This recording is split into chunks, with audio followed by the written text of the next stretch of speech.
Et c'est parti pour une nouvelle vidéo. Aujourd'hui, on va parler de l'artiste le plus hood du game, my nigga Ghetto V. Allez, générique et on revient.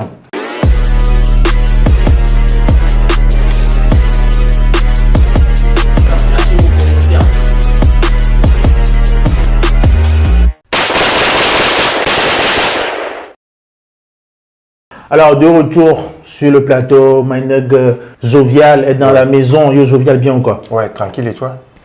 Posé et tout. Aujourd'hui, on va parler de l'artiste le plus hood du game, my nigga Ghetto V. Alors, c'est un artiste que tu connais très bien. Ouais. C'est un artiste que je connais très bien, que je côtoie d'ailleurs. Ah, ok. Donc, voilà quoi. Okay. Donc, j'espère que tu seras direct et tout. Hein. Oui, bien sûr. Ah, ok. Alors, il faut le dire. Quel morceau te vient à l'esprit quand je dis Ghetto V? Son nom m'évoque pas mal de sons. Tu vois, je pourrais pas donner un son direct comme ça parce que il y a plein de sons de Ghetto V qui m'ont marqué. Et là, sorti plein de bangers. Ouais, plein de bangers. Plein de bangers, oui. Voilà quoi. Okay. C'est ça. Moi, j'aime plutôt ces 10. Tu sais qu'il a sorti plein de 10, non? Des 10, c'est-à-dire qu'il a attaqué le label LSS sur un son. Il a consacré un son de 3 minutes où il a descendu LSS. Il a sorti aussi un 10 contre P8 et son producteur. Il a sorti un 10 contre Mike, tu vois, non? Il a sorti plein de 10 et tout, que je kiffe et tout. Mais là, sauf que je me pose une question. Tu sais que moi, je pose toujours des questions. Oui. C'est la tradition chez moi. Et ce que je me demande aujourd'hui, c'est quelqu'un qui est connu pour ses frasques. La provoque, le clash et tout. Donc, j'aimerais savoir, est-ce que ça lui sert ou ça lui dessert? Tu sais que chaque fois, il fait des sorties chaque fois. Oui, moi, ce que je veux dire, c'est que Ghetto V a su trouver la bonne formule pour, voilà quoi, perdurer dans l'actualité. Tu vois, c'est comme Booba. Booba n'enchaîne pas de son chaque un mois, chaque une semaine. Mais ça parle toujours de Booba, tu vois, grâce à ses sorties, à ses points de vue qu'il donne sur des sujets d'actualité, tout. Et je pense que Ghetto V a employé la même stratégie qui marche pour lui. S'il faut voir sa dernière sortie remonte à 2-3 mois. Mais s'il n'allait s'accentuer uniquement que des sorties, tu allais voir que, voilà quoi, depuis qu'il a sorti le son, et voilà, ça a parlé de lui, c'est fini. Donc dans 3 mois comme ça, on n'aurait pas dû parler de lui. Mais grâce à ces sorties qu'il fait, ses points de vue qu'il donne, ses clashs, ses attaques vers les gens et tout directement, ça fait parler de lui. Parce que lui, il embrouille tout le monde, hein, que ce soit blogueur, manager, animateur, journaliste, tout le monde. Tout le monde. Ça va dans tous les sens, tu vois. Même récemment, il a sorti une vidéo, il a fait une sortie plutôt dans une vidéo où il disait que, voilà, par rapport aux cotisations de Ashley, l'influenceuse, tu vois, il disait qu'on quoi, il a dit un truc qui m'a fait rire, qui m'a fait rigoler. Il dit, si on cotisait pour la fille et que la fille allait manger du saucisse avec l'argent, on va faire comment? Quelqu'un qui va dans les hôtels 5 étoiles, qui prend des photos n'importe où, qui dépense sa claque des billets en boîte et tout. Aujourd'hui, vous nous demandez à nous les pauvres de cotiser pour elle, tu vois, et ça a fait couler pas mal d'encre. Raoul Leblanc a pété le plan. Oui, il n'a pas du tout aimé la vidéo. Il n'a pas du tout aimé. Oui, voilà, donc moi je pense que ça le sert. Donc, chaque semaine, il doit sortir, il doit... Voilà quoi. C'est carrément, il est devenu carrément un chroniqueur. Hein. Il doit chroniquer l'actualité. Oui, indirectement comme ça. Lui, il allume sa caméra, il parle, il fait un pause rapidement. Oui. Mais ce que je veux dire aussi, c'est vrai que ça le sert et ça fait aussi grandir son audience. Tu vois, les gens qui vont découvrir ses vidéos et ils vont s'abonner. Il est très suivi sur les réseaux. Oui, très suivi. Il a une grosse fanbase. Il est toujours dans les top 5, top 5, top 10 de ceux qui sont vraiment suivis sur la toile. Maintenant, le truc, c'est que c'est l'autre revers de la médaille. C'est vrai, il fait des sorties et tout, ça parle de lui, il est dans l'actualité, mais il faut qu'il fasse aussi attention à ce qu'il dit. Tu vois ce que je veux dire? Chez nous, ce n'est pas de coutume de se moquer de quelqu'un qui est en position de faiblesse, quelqu'un qui est malade, qui demande de l'aide et tout ça. Parce qu'on se dit, on est tous humains, demain, toi aussi, tu auras besoin des gens. Si demain, Ghetto V tombait malade par exemple, c'est un exemple, et que on lançait un SOS pour lui, tu vas voir les gens vont sortir la vidéo là, pour dire oui, quand l'autre était malade, on a dit de faire SOS pour elle, tu étais venu, tu as nié, tu as refusé. Donc aujourd'hui, tu es en état de faiblesse, tu nous demandes de cotiser pour toi. Donc, c'est des choses qui peuvent le rattraper demain.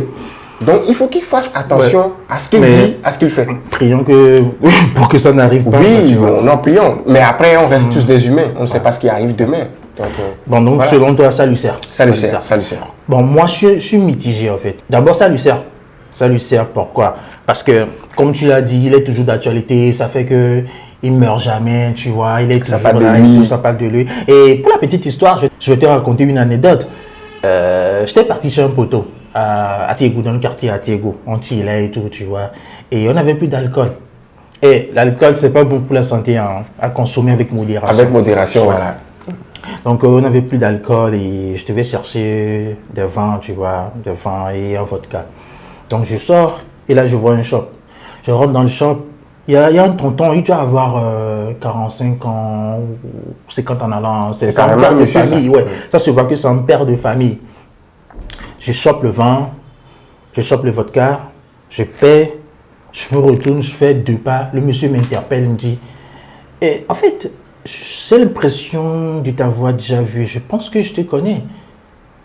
Là, je reviens sur mes pas, je dis, ah ouais. Sur le coup, je comprenais pas en fait. Et là, le monsieur me dit, bon, au coup, Ghetto Vibe vidéo des interviews. J'ai vu, tu as fait une interview à Ghetto Vibe, c'est bien toi.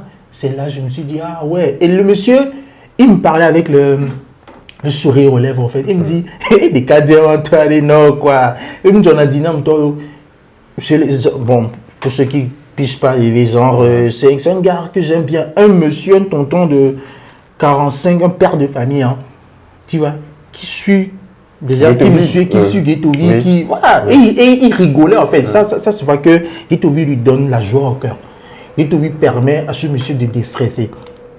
Tu vois un peu le côté. Il lui arrache le sourire. Voilà. Et j'étais étonné que tonton, un père de famille de 45 ans, suit ma chaîne et en même temps est fan de Ghetto Vibe, tu vois. Parce que moi, je pense que Ghetto Vibe, c'est plus les jeunes, tout ça. C'est plus les jeunes, c'est plus les bandits. Attention, tout ça, il y a aussi des pères de famille. Et le monsieur, il était content, en fait. Il rigolait que, non, qu'il voit toujours ses vidéos, que c'est un gars qu'il aime bien. J'étais choqué, j'étais étonné. Oui, moi, je pense que si aujourd'hui Ghetto Vibe arrive à toucher cette couche sociale, des gens qui sont dans la quarantaine et tout ça, c'est grâce à ces messages qu'il véhicule. Des fois, tu l'écoutes, il balance un truc, tu te dis, mais oh, ça c'est, tu prends du choc quoi, et tu rembobines, tu réfléchis. C'est vrai que des fois, il dit pas que des conneries. Voilà, il dit pas que des conneries.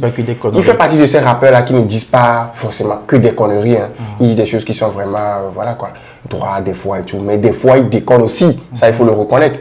Des fois, il déconne aussi. Des fois, ça va bien et tout. Okay. Maintenant, le côté où ça lui dessert, selon moi, je vais te poser une question. Tu as vu Ghetto Vibe sur combien de scènes? Digne de ce nom, Alomé. 2 scènes, je crois, 2-3 scènes. Okay. Pas mal. Ce qui veut dire qu'il n'est pas sur des scènes. Ouais. Moi, je pense qu'il fait des petits showcases. Ouais. Moi, je pense même qu'il est boycotté. Hein. Je pense qu'il est super boycotté. Voilà. Donc, c'est là où moi je dis, ces sorties, ces phrases, ces provocations, ça lui dessert. Oui. Tu vois. Parce que le mec, il attaque même indirectement. Il y a des promoteurs et tout. Déjà, on raconte qu'il est au Wood. Tu sais que déjà, c'est quelqu'un qui fait peur. Oui, bien sûr.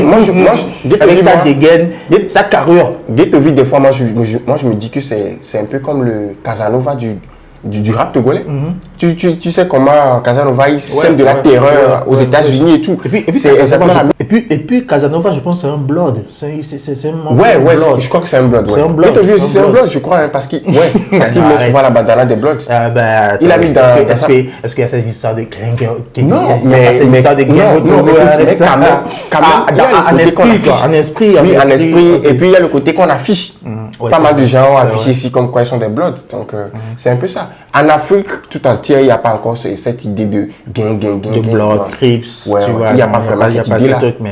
Voilà. Et c'est la terreur en fait. C'est quelqu'un, quand tu le vois, tu sais qu'il est différent quand tu le vois dans la caméra et quand tu le vois en vrai. Il est imposant, tu vois, non? Avec sa carrure et tout. C'est déjà quelqu'un qui fait peur et tout. Et maintenant, qui attaque, tu vois. Donc ce qui fait que, moi je vois qu'il y a des promoteurs qui n'aiment pas avoir problème avec, ou soit ceux je vais t'expliquer du business c'est là où ça le dessert complètement. Je vais t'expliquer pourquoi, selon moi, il est un peu boycotté.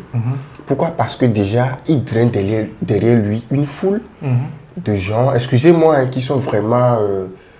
voilà, dès que tu les vois, tu sais que les gars, là, forcément, ils seront brutals. Tu vois? Donc, vu que certains promoteurs aiment souvent niquer certains artistes, quand ça parle de cachet et tout ça, ils savent qu'ils ne peuvent pas niquer Guetto-V. S'il le niquait, il allait ramener ses gars, ça allait partir en bastos et tout ça. Voilà. Donc ils prennent leur disposition. Il a un gars derrière qu'on appelle Petit Gaba. Il a même son gars qui s'appelle Roiting, qui est fou. Petit Gaba, tu vois. Oui, il a toute la clique de Reggianawe dans sa poche. Ouais. Tu vois. Et on pas que Reggianawe. Hein. Oui, après il a conquis également. Il est suivi par les gars de, je sais pas, les gars route, tu vois. Oui. Les gars du ghetto et tout ça. Oui, c'est ça. Donc moi je pense que c'est pour ça qu'il est un peu boycotté, mais aussi par rapport aux propos qu'il tient envers les promoteurs et tout. Tu sais, les promoteurs, bon, selon ce que moi j'ai fait, c'est qu'ils aiment quand tu te soumets à eux, quand tu es artiste, quand tu le vois, oh, grand frère promoteur, et puis tu te rabaisses pour eux, pour qu'ils te marchent dessus. Tu baisses ton froc. Ouais, voilà, tu sais bien que le gars te nique, mais bon, tu penses qu'il te donne comme dû et tout ça. Mais ils savent que Guetto-V, ce n'est pas un artiste qui va forcément vouloir être dans cette peau-là. Il va vouloir réclamer à 100% ce qui lui revient de toi. Et c'est là où ça va partir en couille. Donc, je pense que c'est à cause de ça qu'il est un peu boycotté. Mais également... c'est sorti, ces phrases, ces provocations. Tout ça là, il est boycotté. Il est super boycotté, voilà. Il est sous-côté, voilà. Il est sous-côté, carrément. Voilà. Donc c'est ça pour Guetto-V. Okay. Alors, le débat continue chez vous. Lâchez vos commentaires. Est-ce que les frasques de Guetto-V, ces provocations, tout ça, est-ce que ça lui sert ou ça lui dessert? Lâchez vos commentaires et à la prochaine. Je vous adore. Ciao.